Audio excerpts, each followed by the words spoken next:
बोलो कृष्ण कन्हैया लाल की जय। कार्तिक कृष्णा रमा एकादशी। भगवान कृष्ण बोले, हे युधिष्ठिर, कार्तिक मास की कृष्ण पक्ष की एकादशी का नाम रमा है। इसके महत्व की कथा ऐसे है। एक मुचकंद नाम का राजा सत्यवादी और विष्णु जी का भक्त था। उसकी कन्या का नाम चंद्रभागा था। उसका विवाह राजकुमार शौमन के साथ किया। शौमन का शरीर निर्बल था, श्रद्धा उसकी पूर्ण शक्तिशाली थी। एक दिन शौमन ससुराल में था और रमा एकादशी आ गई। मुचकंद राजा ने ढिंडोरा पिटवा दिया कि आज सब प्रजा का उपवास करना होगा। हाथी, घोड़े, ऊंट इत्यादि पशुओं का भी अन्न मत देना। राजकुमार शौमन मुनादी सुनकर पत्नी के पास गया और कहने लगा, मैंने उपवास किया तो अवश्य मर जाऊंगा, कहिए क्या किया जाए। पत्नी बोली, यदि उपवास की शक्ति नहीं हो तो यहाँ से किसी दूसरे स्थान पर चले जाइए।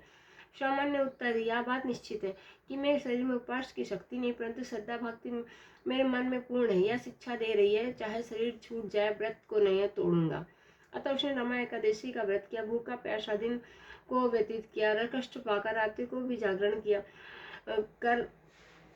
प्रातः होने पर प्रथम प्राण त्याग दिए। व्रत के प्रभाव से उसे इंद्राचल पर्वत पर रत्न जड़ित उत्तम नगर प्राप्त हुआ, जहाँ इंद्र के समान आनंद लेने लगा। गंधर्व अप्सरा उसकी स्तुति किया करते थे। एक समय मुचकंद नगर कर रहने वाला एक ब्राह्मण सोम शर्मा नाम का तीर्थ करने को घर से निकला। घूमता घूमता उसी नगर में पहुंचे जहाँ राजा मुचकंद का दामाद स्वर्ग भोग रहा था।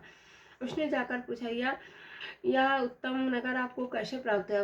कौन से पुण्य का फल प्राप्त हुआ?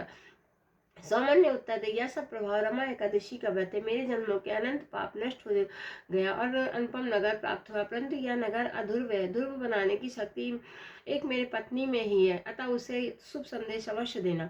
ब्राह्मण ने घर जाकर चंद्रभागा के सब समाचार कहा और उसने मुचकंद पर्वत पर मुनि वामदेव ने आश्रम में ले गया।